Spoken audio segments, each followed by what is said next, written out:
OpenAI this week released these new GPT apps that has everyone in a tizzy, but over the past 6 months I can identify 3 founders I've spoken to whose business models are badly affected by their introduction. One of the founders that I've worked with over the past 6 months doesn't have a business at all now because these GPT apps are actually what their business was trying to produce, and they'll never compete with OpenAI, and then they've got all the people trying to copy OpenAI, so they need to pivot.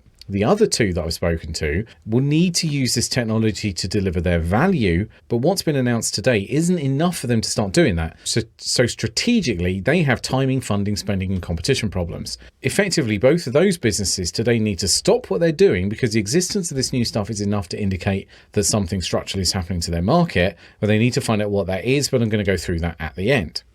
First, though, a quick sidebar. OpenAI's branding is awful. ChatGPT is a terrible name, but they've gotten away with it solely because the people who can see what they're doing know that what they've come up with is genuinely special, and there's enough oxygen in the market generally to keep that fire going. And these things that they've announced, they're called GPTs, which is also a terrible name because everyone is going to interpret them as apps and everyone's going to be waiting for an app store. So in this video, I'm just going to call them GPT apps, but I do want to highlight just how bad OpenAI is in talking to the customers where they are in terms of branding, and they really need to hire a branding specialist. But anyway, with that said, what are these GPT apps? ChatGPT and its sibling LLMs, large language models, in things like Bard and Bing Chat, do 2 things eerily well. And I say eerily well because what you do there butts up against this maxim of any sufficiently advanced technology looks indistinguishable from magic. The 2 things that ChatGPT does eerily well is A, understanding the user's intent from plain English, and B, summarizing data. It doesn't do anything else particularly well. And I think for the most part, when you try to get ChatGPT to do things that aren't about straightforwardly summarizing the data it has access to,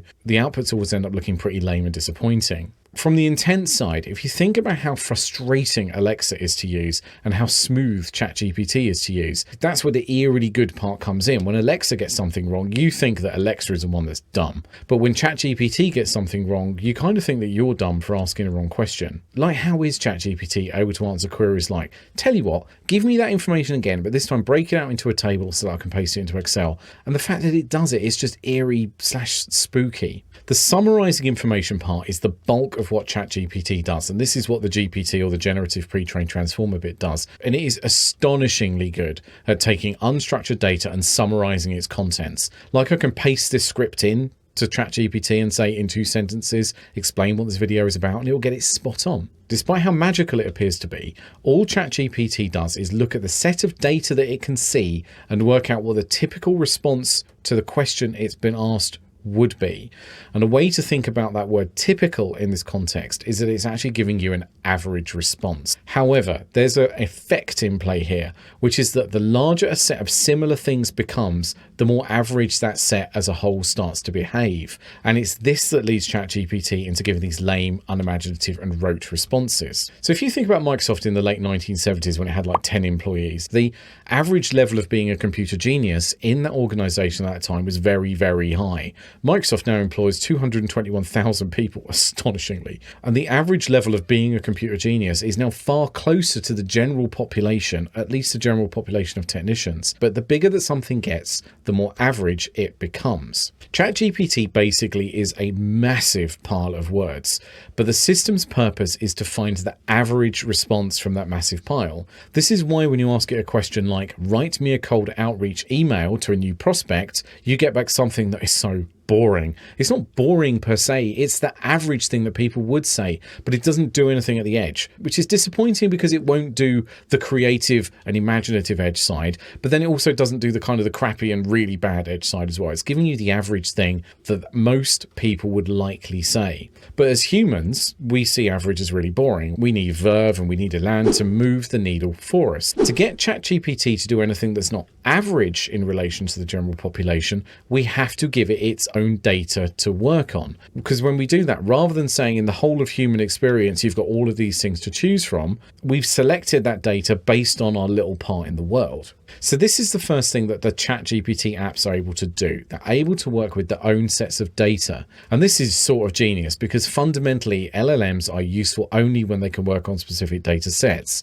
It's only when we can do this can we use LLMs to further our mission of creating value for our customer, because at a fundamental level, all value that flows flows from digital products that we give to our customers is derived from the unique data that we have, whatever that data is. So that data can be a set of profiles in a dating app, a collection of instructions for maintaining equipment in an office building. It can be a set of recipes in a direct-to-consumer food prep service, or it can be the locations and availability of vehicles in a ride-sharing solution. All digital offers that we make to our customer, all software that we build, has a data set which is specific to the domain that we're working in. And the more value we can elicit from that data in that domain, the more valuable the organization becomes and the more intellectual property we create. For an example of how this creates better results, not a commercial example, however, is a friend of mine, whenever she's in a dispute about something with her partner, she'll copy and paste the WhatsApp chat that contains the contents of the dispute that she's having with her partner and say, given this transcript, what's going on between those two people? Now, ChatGPT does amazingly well with this query because it's got that core set of data it works with, together with the whole corpus of everything else that it knows. And because the question is very qualitative and very subjective and targeted on that very small set of data, it gives genuinely good insights that are really helpful in resolving the dispute that her and her partner have.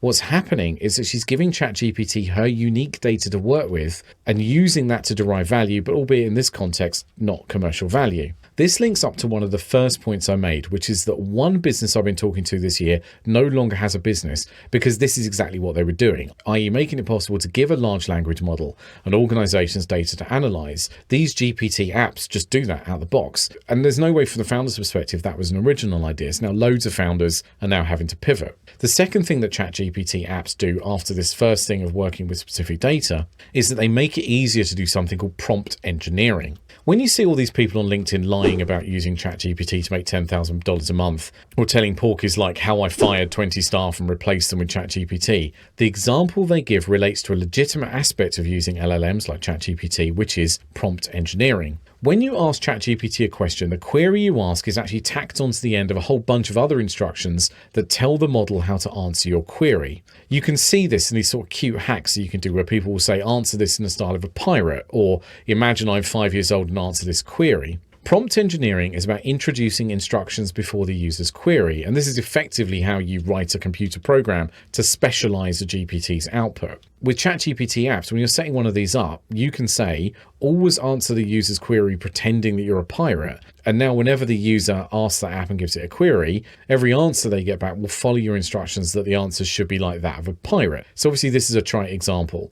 But by layering up these kind of instructions, you can customize the output. And then you can start converging on product market fit within the context of this little app. But let me give you a better example. I've created a GPT app, which is live and you can use it, but you need a pro subscription to ChatGPT to access it. And it contains the transcripts of all the videos that I've ever produced. So this is the first part where I said you can now give ChatGPT data to use rather than using its standard set of data. Now that app is called Fractional Matbot and you can access it at bot.fractionalmat.com, and the link is in the comments and probably on the screen now. The advantage here is that I have a view of the world that is mine. For example, if you were to DM me and ask me whether you should outsource your MVP to Poland or to India, I can give you a very clear answer on that based on my experience of philosophy. We'll have to discover some whys and wherefores about the specific query, but generally speaking, if you fit into kind of an average mold, I'm going to give you a standard response. Now, if you ask ChatGPT that question, it will give you an average answer from everyone's average experience. The end result being that you kind of get a set of hints as to how you explore this problem further,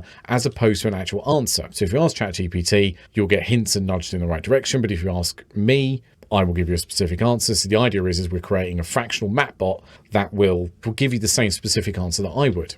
I.e., if you ask a ChatGPT app that can only use materials that I've written, you will get back an answer that represents what I probably would say when asked, because it's only got my words to base its answers on. So this is what the fractional matbot does. However, part of making that work is to do some prompt engineering. So as I mentioned before, the way you actually engineer the prompt in a GPT app is by talking to ChatGPT. So I have said things to it like, quote, answer as if you were me using my writing style and speaking style and sense of humor that is in the materials uploaded. Or again, quote, always prefer to use materials uploaded. Don't use data from your general corpus unless you really need to. But when you do this, tell the user that you've done this. I.e., I have to engineer this to make it more like it's me and more like it's using my materials. And then I can keep going on and adding more instructions, which I use to converge on product market fit. So another thing that I can do is give it specific instructions. So if someone asks a query like, how can I contact Matt? That will then come back and say, well, have a look at his website, and it gives you the website address, or you can connect with him with LinkedIn, it gives you the LinkedIn address. And you can keep doing this with statements like, if the user asks about pricing information,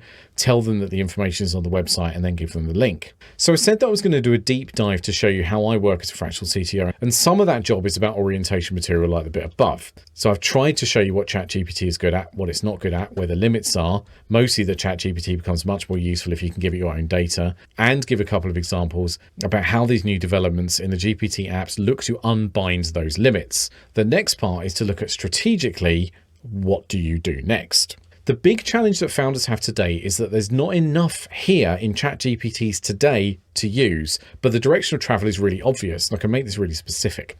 I can make the fractional Mapbot know everything about my service pricing, how I do what I do, mechanisms for booking in meetings or commissioning me, but I can't practically use it. I can send people to the link where it exists, but it isn't anything that I can build into a structured service offer. You can access a bot, you can ask it questions, but if you want to move forward commercially, which ultimately is the goal, you're stuck within the ChatGPT interface. Like, it'd be really sensible of me just to have this little chatbot on my website that under the hood is fractional Mapbot, but you can't get there yet because you can't access this GPT app from outside the ChatGPT environment. There's also other issues in being able to determine where you are in a flow and hand over to other services. Like, if you look like you want to book a meeting, it should be able to take you through that process or offer to take you to Calendly to do it interactively. If you want to buy something, it should facilitate, etc. This is just a little example, but what we have today in ChatGPT apps is 80% of the solution created by a business in OpenAI that it would honestly be fairly stunning if they didn't deliver the remaining 20% within 6 months. But there's kind of like this fog of war hanging over what the next 6 months look like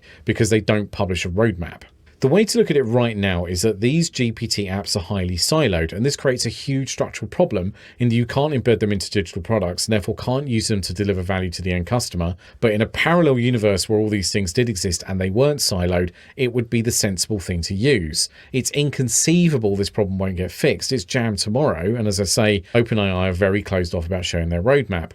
And I actually can't think of a situation in my career where there's been something like this, where there is an obvious outcome and an obvious player, but you can't get a handle on where it's going in a concrete way. Now, that's not helpful strategically to a startup or scale-up business right now, because what do? Whatever you were building last week has been obsoleted. There's a new place we all need to get to, but we don't know for sure whether that Shangri-La is on the horizon or even what our ETA to it is if it does exist. Without knowing the specifics of your situation, all I can do is kind of say you need to stop and wait for more information to emerge, but I don't really like saying that. It's uncomfortable. But for now, the only thing you can really do is try to really understand what these new tools do and start gathering intelligence. And also being able to prioritize forward motion in areas unaffected by these new developments would also be sensible. If AI or these sorts of solutions aren't really core to your product, and I can understand why they wouldn't be, and to an extent most businesses shouldn't be, it's very interesting what you can do with these things. And we're instantly from day one getting quite democratized access to it. So I'd really